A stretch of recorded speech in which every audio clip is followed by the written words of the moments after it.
obstante, esconde rincones en los que ningún humano puso jamás el pie. Una tierra de misterios insondables. La Tierra custodia pruebas que debemos ir desvelando para entender la evolución del sistema. Acompáñennos en un recorrido fluvial épico que nos descubrirá el cañón que no conocemos. Desde sus majestuosas alturas hasta sus secretos más profundos. La naturaleza más salvaje del Gran Cañón.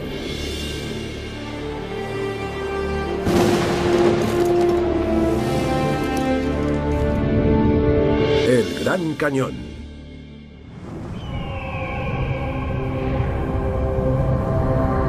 La gran maravilla más imponente de Estados Unidos. Nunca un lugar recibió un nombre tan adecuado. El Gran Cañón.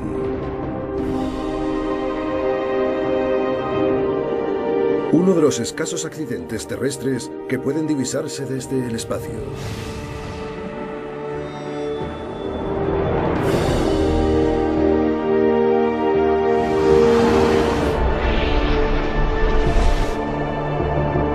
Lo suficientemente grande, de un extremo a otro, como para albergar 10 montes Everest.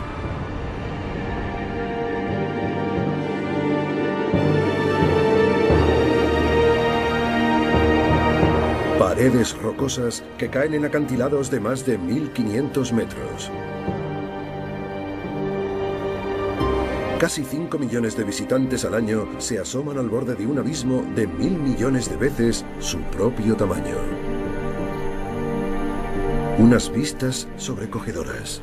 Pero ocultos al ojo humano yacen los secretos y misterios del cañón. Solo pueden contemplarse descendiendo a las profundidades de este inmenso lugar. Hasta el río Colorado. La fuerza que originó todo.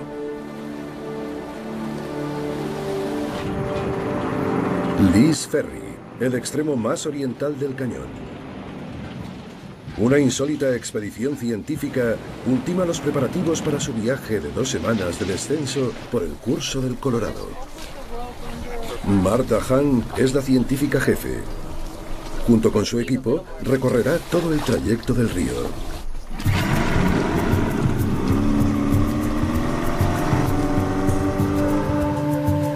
Es el único modo de acceder a los secretos mejor guardados del cañón. En el Gran Cañón hay lugares tan recónditos e inaccesibles como islas en el cielo.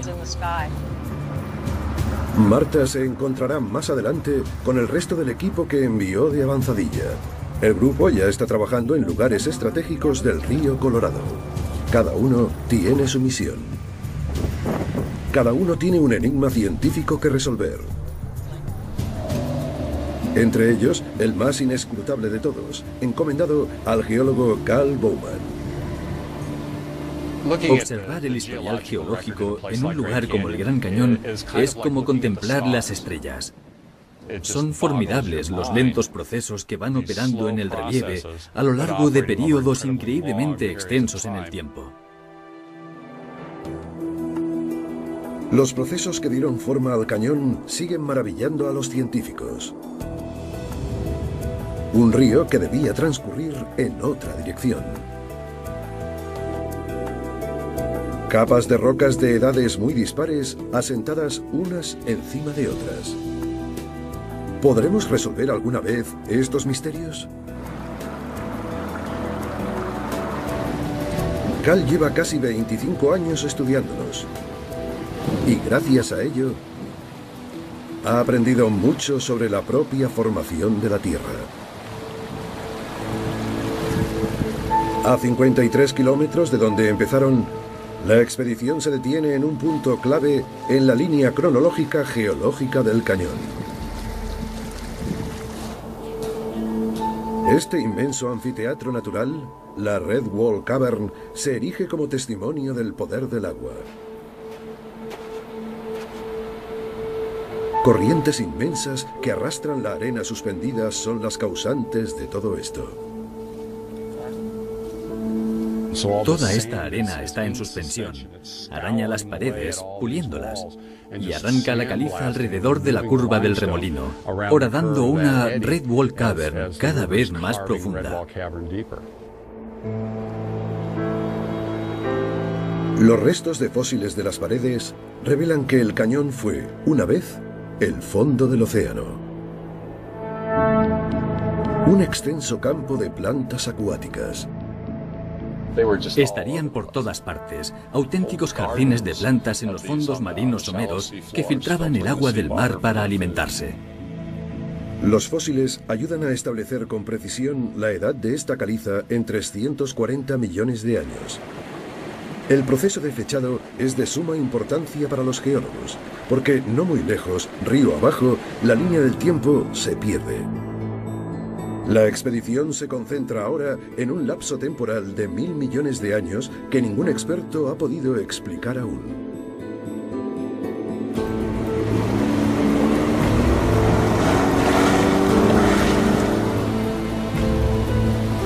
Un dato que los científicos asumen como cierto es que el cañón no es el resultado de la erosión gradual, sino de cataclismos acuáticos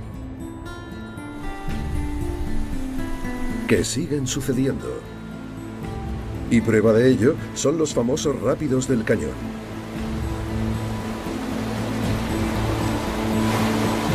Unas de las aguas rápidas más traicioneras del mundo.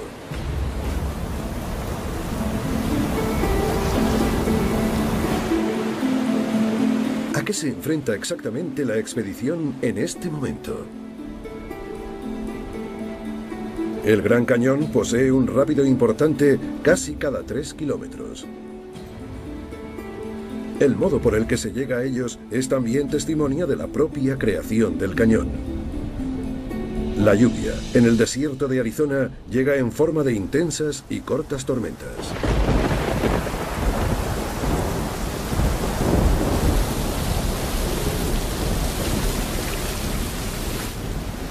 Que inundan áreas inmensas. Millones de toneladas de agua canalizadas y concentradas en estrechos cañones.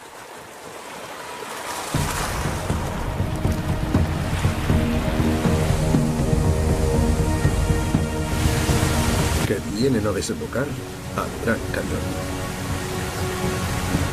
Toda esa agua acaba vertiéndose en el cauce principal del Colorado, a modo de inmensas inundaciones repentinas. Con fuerza suficiente para arrastrar peñascos gigantes capaces de crear rápidos.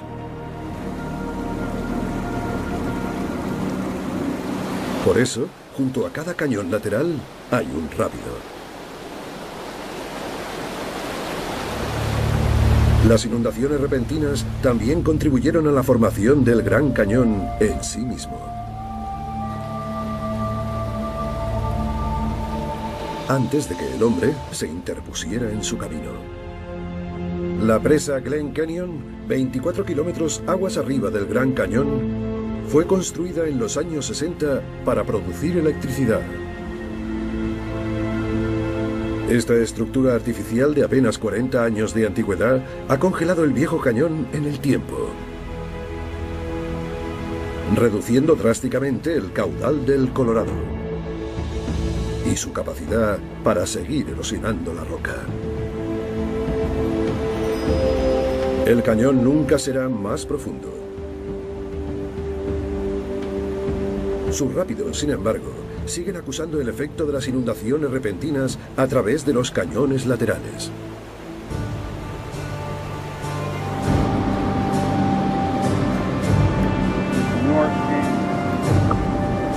Eso es el origen de este rápido, ¿no? Sí. Los rápidos de la Upper Granite Gorge, uno de los más peligrosos del cañón. El guía fluvial jefe de la expedición es Dave DeRosiers. Ha bajado el cañón más de 50 veces.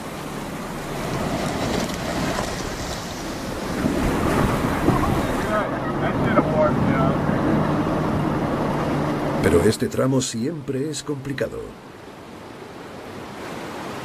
Aquí el río Colorado desciende 9 metros en un espacio de 275 metros.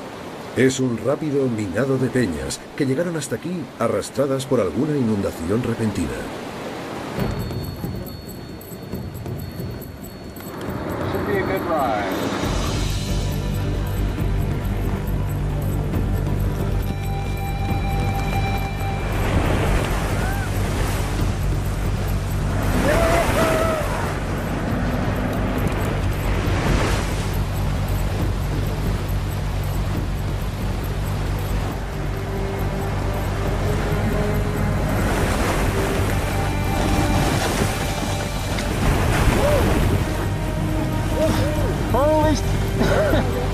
Es un recorrido trepidante y puede llegar a ser peligroso.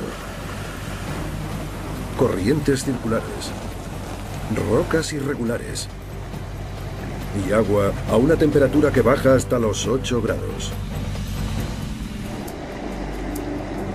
En los últimos 20 años, casi 2 docenas de personas han muerto ahogadas por hipotermia o por ataques cardíacos en las gélidas aguas del Colorado.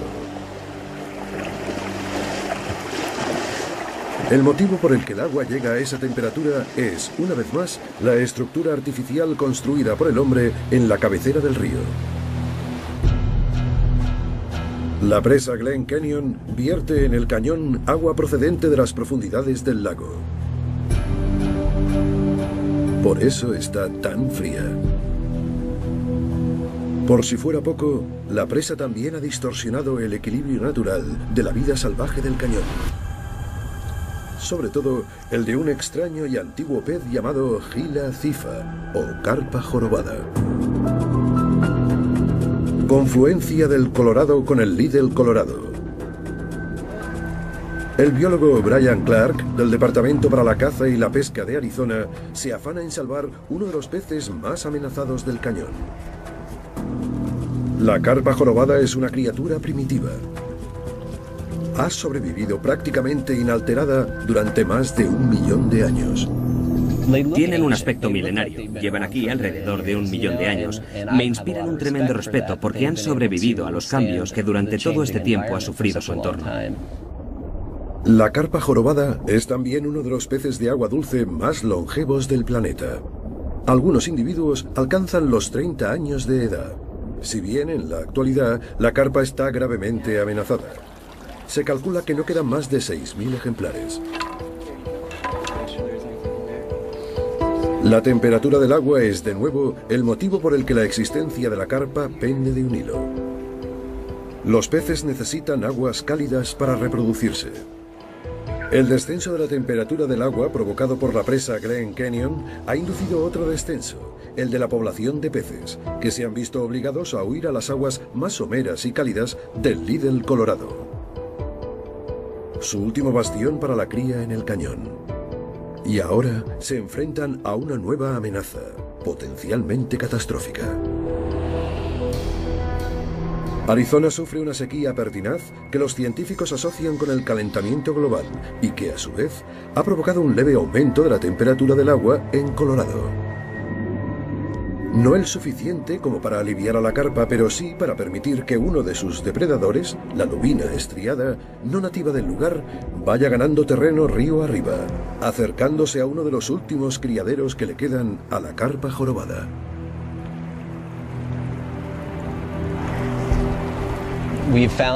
Hemos registrado su avance, tramo a tramo, corriente arriba. Llegará un día en que terminen de llegar hasta el Little Colorado y entonces sí causen estragos entre la población juvenil de la carpa. Tenemos un matalote cabeza azul. Si la lubina consigue llegar al Little Colorado, podría ser el final definitivo para la milenaria carpa jorobada.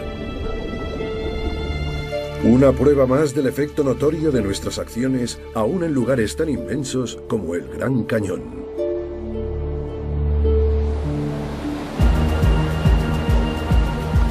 De vuelta en la garganta Upper Granite, el segundo bote de la expedición está a punto de atravesar los rápidos, con la científica jefa Martha Hahn a bordo.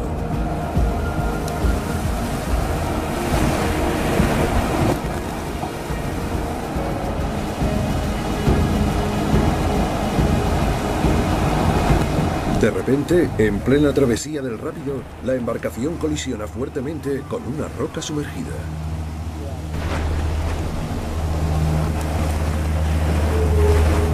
El motor se estropea, justo en la parte más peligrosa de los rápidos.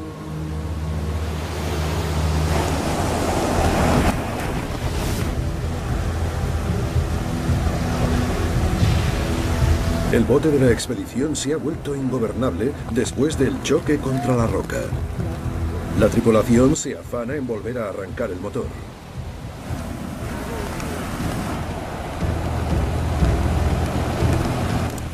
Cuando las cosas se tuercen en el río, solo hay un lugar al que pedir ayuda rápida: el cielo.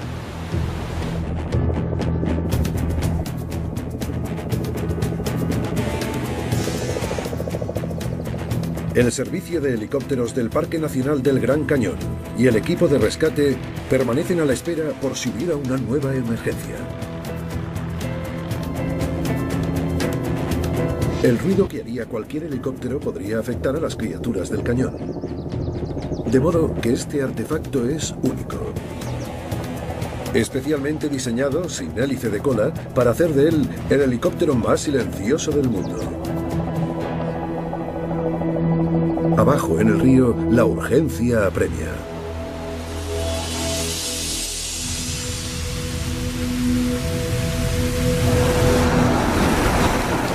El guía fluvial Jerry Riley trata de volver a arrancar el motor.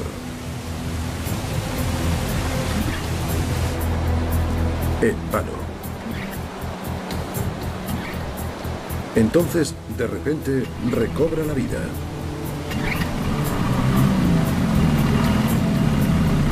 De haberse tratado de una tripulación inexperta, las consecuencias podrían haber sido mucho más graves.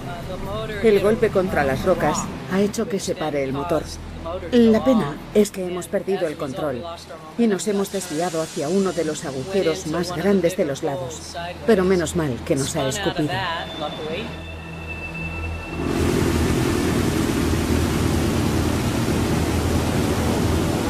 El propulsor de la embarcación ha sufrido daños graves por causa del impacto, y para poder continuar, la expedición tendrá que cambiarlo. Aunque han llegado lo suficientemente lejos como para que Carl Bowman pueda indagar en una de las cuestiones principales que plantea el Gran Cañón: ¿por qué el río Colorado no fluye en otra dirección? Durante casi 150 años, los geólogos supusieron sencillamente que el río Colorado había excavado el cañón con su fluir, abriéndose camino a través de las rocas. El problema es que no hay apenas una posibilidad de que sucediera de ese modo. Lo que ocurrió hace unos 5 millones de años en torno al kilómetro 112 del río es geológicamente imposible. El antiguo río Colorado fluía de norte a sur.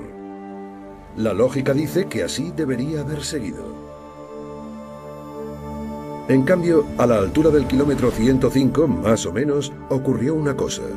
En un tramo de apenas 7 kilómetros, el río gira de repente a la derecha, lo cual lo encamina directamente hacia una barrera montañosa de 600 metros de altura. Y más allá. ¿Por qué lo hizo? ¿Y cómo la atravesó? Actualmente se barajan muchas teorías, pero no sabemos por qué. Es un misterio geológico que tratamos de resolver.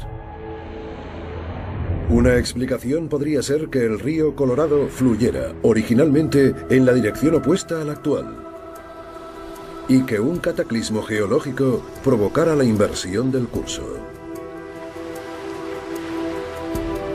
Otra teoría es que todo el cañón fuese el resultado de la emergencia de un megalago que empujara agua en cantidad y fuerza suficientes para atravesar la pared de roca. Los geólogos llevan 150 años estudiando el cañón y en ese tiempo han acumulado muchísimos conocimientos, pero siguen existiendo grandes incógnitas en torno a la historia del Gran Cañón y del río Colorado. Los primeros humanos que habitaron el Gran Cañón albergan creencias diversas respecto a su formación. Octavius Seutewa, de la tribu nativa americana de los Zuni, es un miembro imprescindible de la expedición.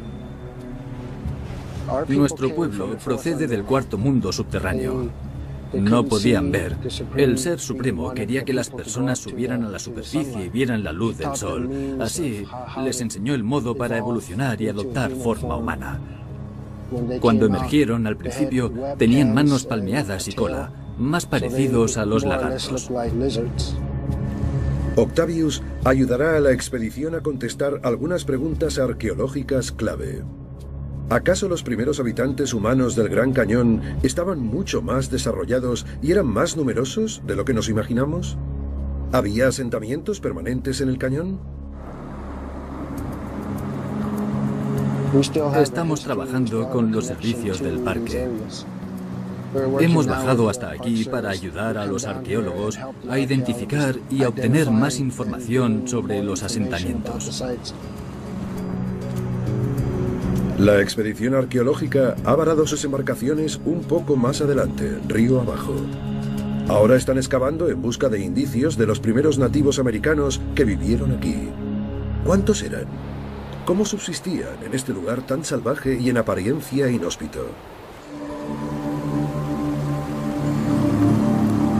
11 tribus nativas americanas, incluida la tribu Zuni de Octavius, vivieron en el cañón. Pero ¿durante cuánto tiempo? ¿Fue un lugar de paso o el punto donde establecieron su residencia permanente? Es como nuestra madre, el vientre del que procedemos, del que procede mi pueblo. Como soy el chamán del pueblo, he sido designado para ser el que baje al cañón. Como chamán de la tribu Zuni, Octavius Seutewa ha sido instruido en los conocimientos de la historia oral de su pueblo. Esta sabiduría ancestral le permite interpretar los símbolos que dejaron sus antepasados. La historia oral Zuni sirve de guía a los presentes arqueólogos para descubrir cómo vivieron y sobrevivieron los antiguos pueblos del cañón. El clima variaba de un año a otro. Había épocas de sequía y épocas de lluvias, pero siempre lograban encontrar un rincón en el que sobrevivir. Con todas las comodidades de las que disfrutamos hoy en día, es difícil imaginarse la dureza de la vida que nuestros antepasados llevaron aquí. Como parte del recorrido con la expedición principal, Octavius visita conocidos yacimientos arqueológicos junto a la científica jefe Martha Hahn. En lo alto de un remoto acantilado llamado Nanko Web, Octavius examina los graneros utilizados por cazadores y agricultores nómadas. Seguramente aquí almacenaban maíz, vainas de mezquite, agave, los alimentos con los que subsistían. Octavius alberga la esperanza de que los descubrimientos realizados por los arqueólogos río abajo proporcionen las pruebas definitivas sobre los asentamientos permanentes en el cañón. Su misión empieza aquí, con una visita para presentar sus respetos a sus ancestros. Su antigua canción les indica que no los ha olvidado.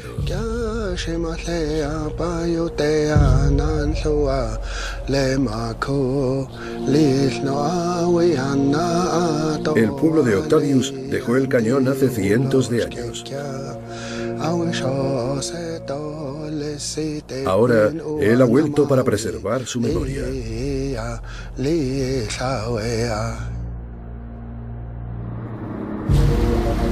Su primer destino se halla un poco más abajo, por el curso del río, en una excavación arqueológica que podría ser definitiva, proporcionando pruebas que confirmarían la existencia de asentamientos permanentes en esta zona en la antigüedad.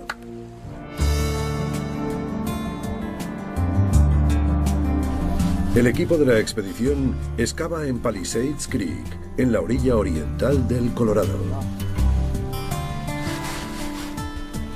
Durante 40 años ha sido uno de los principales yacimientos arqueológicos del Gran Cañón.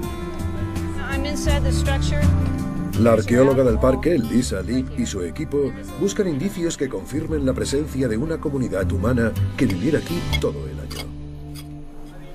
Tenemos 6 yacimientos arqueológicos a lo largo de esta línea de mezquites, por allí y por allí.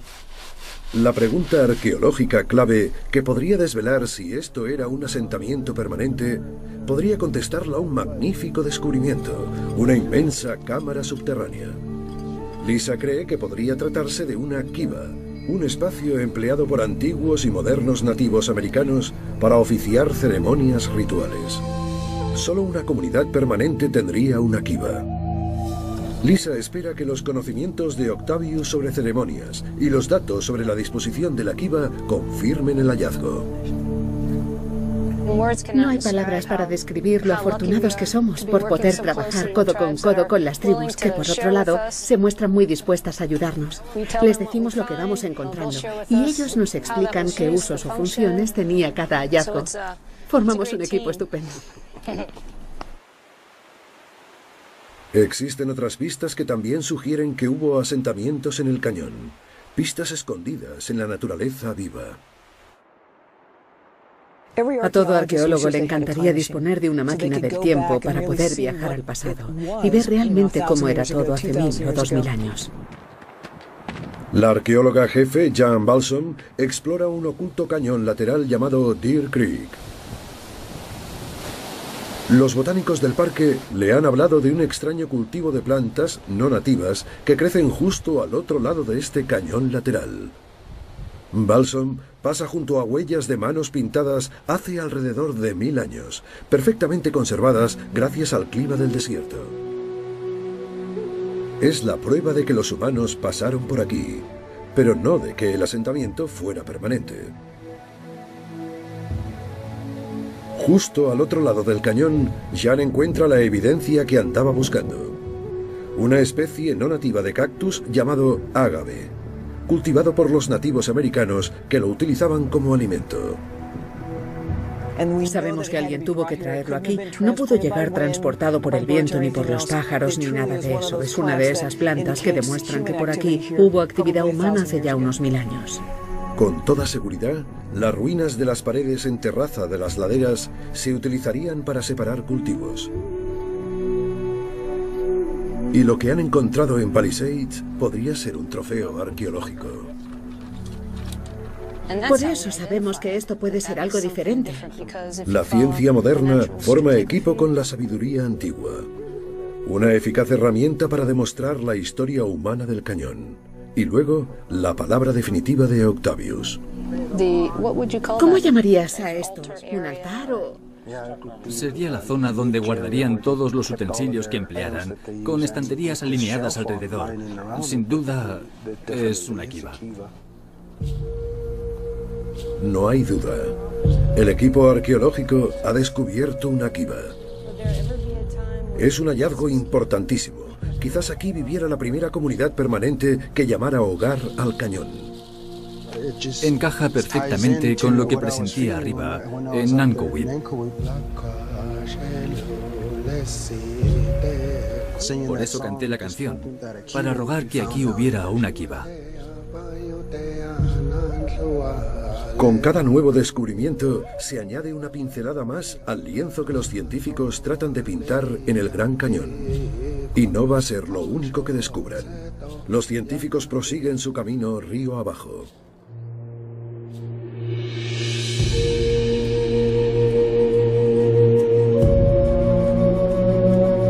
El Gran Cañón se antoja, en apariencia, un lugar inhóspito.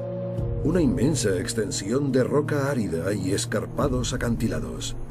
Pero a lo largo de sus más de 600.000 hectáreas y sus casi 2.500 metros de altura, se reparten 5 de los 7 ecosistemas diferentes de la Tierra, desde el alpino al desértico. Si a alguien se le ocurriera ir andando desde Canadá hasta México, la transición en el tipo de plantas que encontraría de camino sería la misma que se da desde el borde septentrional del cañón hasta el fondo. De hecho, miren qué cambio más radical se observa en apenas 600 metros.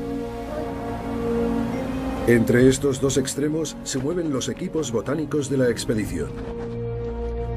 Los botánicos Kylie Christie y Brian Rafe forman parte de un proyecto que persigue trazar el mapa de la vegetación de todo el Parque Nacional del Gran Cañón. Creo que la gente que trabajamos en el Gran Cañón desarrollamos una estrecha conexión con el paisaje. Podrías pasarte varias vidas aquí y solo habrías llegado a conocer una parte. Es una región inmensa. El experto en la realización de mapas digitales, Steve Mietz, se servirá de los datos recogidos sobre el terreno y de las imágenes aéreas del parque para crear un mapa de vegetación de todo el Gran Cañón. La información sobre la vegetación es un aspecto básico e imprescindible para la gestión del parque, para su eficaz administración y su preservación para generaciones futuras. En el río, la expedición principal se une a otro de los equipos botánicos, el liderado por la botánica del parque Lori McCarrick. Es uno de los lugares que plantea más retos logísticos, sobre todo por su inaccesibilidad. No es tan fácil llegar a los sitios, por eso albergan especies que probablemente ni conozcamos y cuyo futuro sea una incógnita. Podrían aparecer y desaparecer del Gran Cañón sin que supiésemos jamás de su existencia. Están buscando algunos de los seres vivos más diminutos del Gran Cañón. Comunidades de plantas microscópicas que se agarran al árido suelo del cañón, permitiendo la acumulación de agua y, por tanto, la germinación de las semillas de las plantas más grandes. Esta corteza criptobiótica desempeña un papel crucial en el mantenimiento de la composición de los suelos del cañón y de su flora. Sin ella, la superficie del cañón quedaría expuesta a la erosión y se perderían las plantas dependientes de dicho suelo. Pero la corteza es increíblemente sensible. La presión de una simple pisada puede erradicar a una comunidad criptobiótica para siempre, dando lugar a la reacción en cadena de la erosión del suelo. Por lo general, estas pequeñas alfombras pasan desapercibidas. La gente piensa en las magníficas puestas de sol y en las maravillosas vistas, pero si observamos con detenimiento el suelo, comprobaremos que hay muchos fragmentos de tierra como estos, que contienen recursos merecedores de ser protegidos. Cuando los equipos de análisis del terreno terminen su trabajo y completen el mapa de la vegetación del cañón, los científicos dispondrán de una extraordinaria herramienta. Podrán realizar el seguimiento de los cambios que se produzcan en la vegetación, indicador clave de una amenaza aún mayor que se cierne sobre nuestro planeta, la del calentamiento global. Vamos a utilizar los mapas de la vegetación para detectar los cambios en su composición, los cuales podrían ser un indicador de los efectos reales del calentamiento global y que eso está incidiendo negativamente en el mundo natural. La supervisión de la flora del cañón es un proyecto científico a largo plazo. Mucho más urgente es proteger la fauna. En particular, a dos de sus representantes más importantes, señores del cielo y de la tierra: el esquivo puma y el cóndor, en gravísimo peligro de extinción.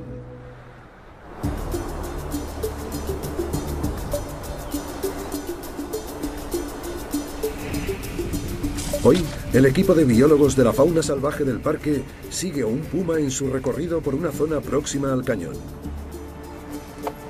El biólogo jefe, R.V. Ward, la agente forestal Lori Rom y la bióloga Rose Palarino temen que el puma, llamado en código P14, se salga del parque y se acerque a la carretera principal. Está muy cerca, en esa dirección hacia el este. El terreno cae en pendiente y hay un canal de drenaje justo ahí. Seguramente esté justo debajo de nosotros en el canal de drenaje. Solo el año pasado, 2 de los pumas del parque murieron atropellados por coches. Por ahí abajo, a lo mejor. Esperan que P14 dé la vuelta y vuelva hacia el parque. Seguramente esté en el canal, debajo, no muy lejos. A menos de 800 metros. Yo creo que incluso más cerca. RV y su equipo están a unos 200 metros de P14. Los pumas son criaturas muy tímidas que evitan el contacto con los humanos siempre que les es posible. Ya está. La señal de la radio indica que el puma ha terminado cambiando de dirección y dándose la vuelta. Y con la señal les tiene que valer. Por ahora, cualquier contacto con esta misteriosa criatura es impensable. ¿Por qué? Por una horrible tragedia ocurrida hace no mucho tiempo.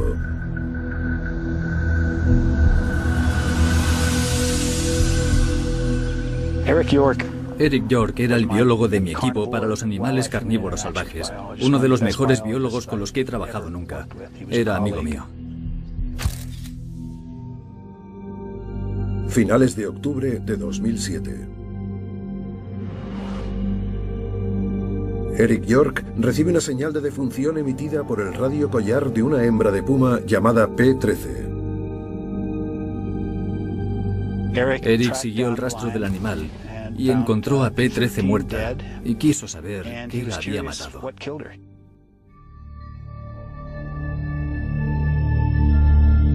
Eric cargó al puma en su vehículo y lo llevó al centro de operaciones del parque. Allí le practicó una necropsia para averiguar las causas de la muerte. Al abrirla, sin que él lo esperase, recibió una nube tóxica de peste neumónica. La peste neumónica es la forma más virulenta de peste bubónica. En la época medieval se la conocía como la peste negra y mató a 1/3 de la población total de Europa. Lo que poca gente sabe es que la peste bubónica es endémica del Gran Cañón y de gran parte del sudoeste de Estados Unidos. Se transmite por las pulgas de los roedores que viven en el río Colorado. Una cadena de increíbles coincidencias permitió que la bacteria se transmitiera de una pulga o de un roedor al puma P13 y de él a Eric York. Murió el 2 de noviembre de 2007.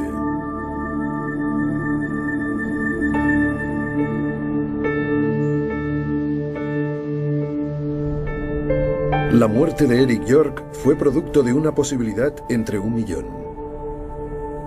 Mucho más frecuente es el sufrimiento que ocasiona en los animales la acción del hombre.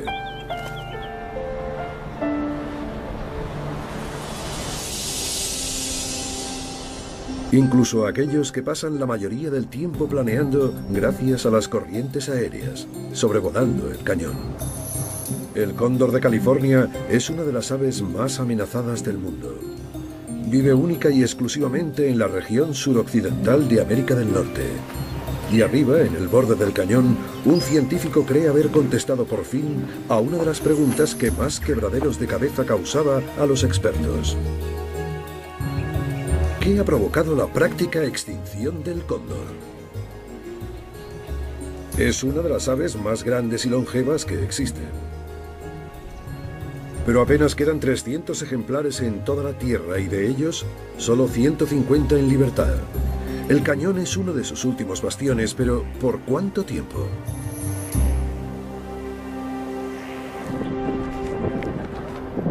Durante más de 10 años, científicos de la organización privada Peregrine Fund han estado criando cóndores de California para liberarlos más tarde en el Gran Cañón, en un intento desesperado por salvar la especie. La población más baja de todos los tiempos en California, y por ende, en el mundo, ha sido de 22 ejemplares. Empezamos a liberar cóndores en 1996 y hoy tenemos una población de 64 individuos.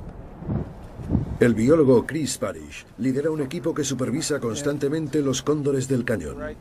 Tratan de resolver un problema.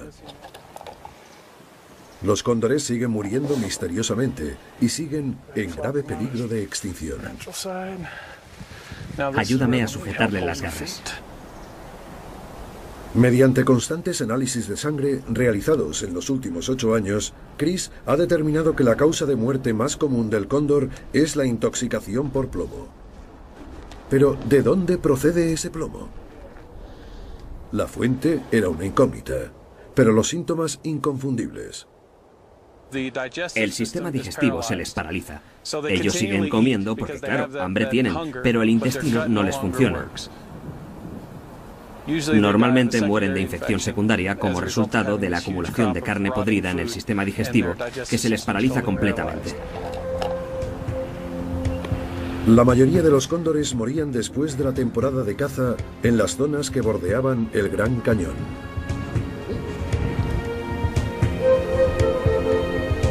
De modo que sospechó que los cóndores del cañón estaban carroñeando la carne de animales abatidos con balas de plomo. ¿Podrían los fragmentos de plomo ser los culpables? Chris lleva a cabo una serie de experimentos en un campo de tiro.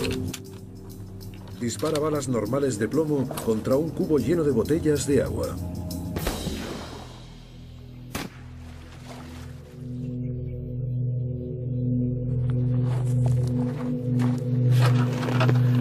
Se ve inmediatamente lo que sucede. Se ve aquí y aquí. Hay fragmentos en la propia tabla. Así que en un intestino puede haber entre 500 y 700 fragmentos. Esto es basura y se queda en el campo. Chris descubrió que por minuciosos que sean los cazadores limpiando las presas, siempre quedan fragmentos diminutos de plomo. Suficiente para envenenar y matar a los cóndores. Lleva a cabo una segunda tanda de pruebas, esta vez con balas de plomo y sin plomo, contra un bloque de gelatina balística.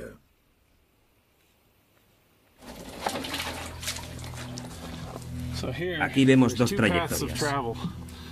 La de la derecha es la de la bala de plomo. Observen los fragmentos.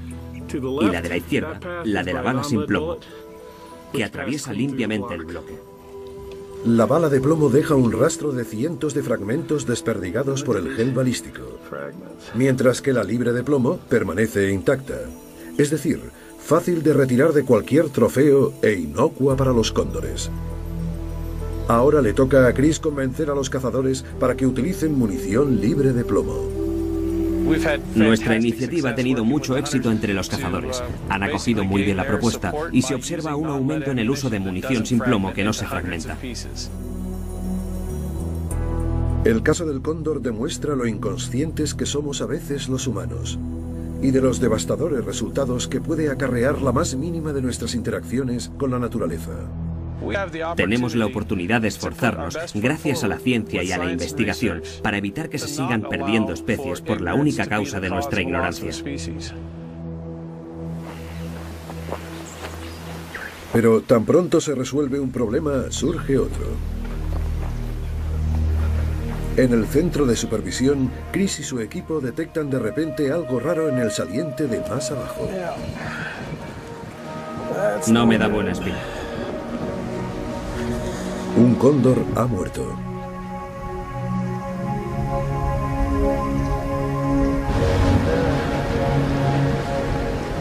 ¿Qué crees que ha pasado?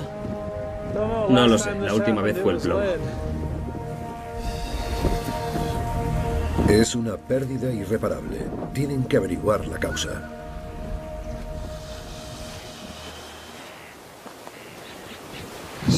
Era el ave 162, ¿no? Una hembra que acababa de alcanzar la madurez, es decir, en edad de criar. ¿Cuánto tiempo crees que ha podido estar ahí? Calculo que un día. Trasladan el cóndor muerto al laboratorio móvil de la Peregrine Fawn para hacerle unas radiografías.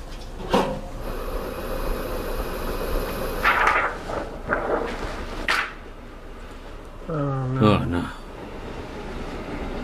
¿Qué es eso de arriba? Pues una moneda, creo. No. Al cóndor se le ha atravesado una moneda en la garganta. Incapaz de alimentarse, habrá sufrido una muerte muy lenta. Y todo por culpa de la ignorancia humana. Un cóndor muerto por tragarse una moneda es un caso extremadamente raro, como el propio cóndor hoy en día. Cada muerte es una tragedia para la especie. El mirador en el borde meridional del Gran Cañón. Los visitantes arrojan monedas al vacío y piden deseos.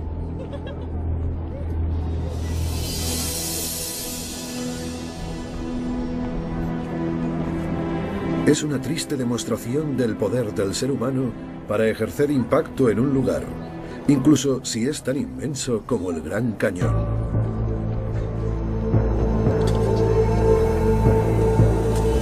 Ya sea con una enorme estructura como la presa o con un pequeño objeto como una moneda.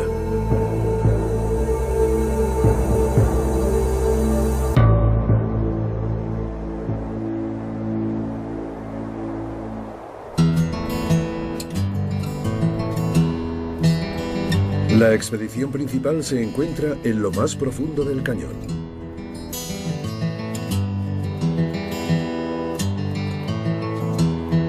Hasta ahora, el Colorado ha ido horadando suavemente su travesía con el tiempo, ahondando su caudal a través de capas y capas cada vez más antiguas de roca. Pero, de repente, nos encontramos con un lapso en el registro temporal de 1000 millones de años. Este es uno de los grandes misterios geológicos planteados por el Gran Cañón. Esta roca tiene unos 1700 millones de años. Sí, 1700 más o menos. Y de repente aparece esta con solo 525 millones de años. Esta línea de aquí marca el intervalo de 1000 millones de años de historia terrestre que se ha borrado de esta parte del cañón. El vacío temporal que separa estas dos rocas es lo que llamamos la Gran Discordancia. La Gran Discordancia es un misterio geológico de dimensión planetaria. Pero en ningún sitio la evidencia es tan palmaria como en el Gran Cañón. Por todo el globo se da este vacío temporal de 1000 millones de años en el historial geológico. Un vacío que representa el 25% de la historia íntegra de la Tierra. En esos 1000 millones de años se formaron los continentes. Surgieron y desaparecieron cadenas montañosas. Se llenaron y vaciaron océanos. Se produjeron erupciones volcánicas masivas. Pero no queda ni rastro de todo aquello. Sin embargo, durante esos 1000 millones de años se creó la Tierra tal y como hoy la conocemos. Los científicos solo pueden suponer cómo durante esos 1000 millones de años evolucionó la vida a partir de bacterias primitivas hasta crear organismos complejos.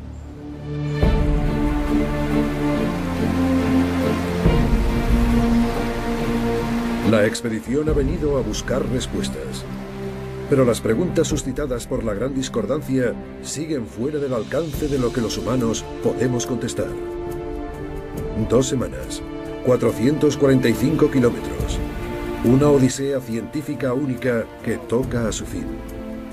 Las embarcaciones deben superar ahora los rápidos más violentos del cañón, Lava Falls. Un último y trepidante tramo para recordar a los científicos el poder natural que generó este lugar.